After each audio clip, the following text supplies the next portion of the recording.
My name is Imran Aslam. I'm one of the interventional and advanced heart failure transplant cardiologists here at University Hospital.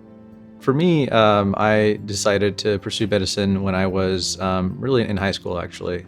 I lived in Houston, Texas, and was exposed to the medical center there, and was very fortunate to be able to shadow multiple different doctors there, and that's what really developed my passion. I think what really I enjoyed in cardiology was first in the cardiac ICU. I started seeing patients who were critically ill that we were able to help with either procedures or take them to transplant if they needed a heart transplant, or to permanent heart pumps, or using temporary devices to help support them through their critical illness.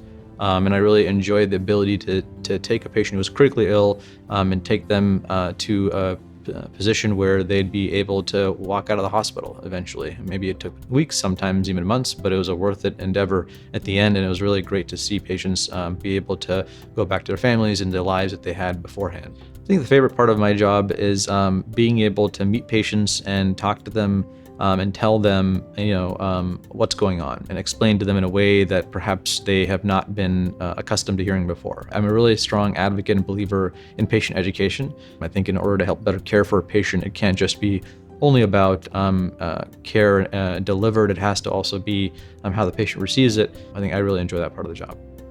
To me, there's no equivalent to being able to take a patient who, again, walks into the hospital critically ill, and then either watch them recover or watch them be able to get bridged to a definitive therapy, whether that be a permanent heart pump or transplant, and then be able to talk to them afterwards when they're home, and be able to hear the things that they're able to do now that they were not able to do. I think to me that is rewarding beyond measure, and it keeps me going.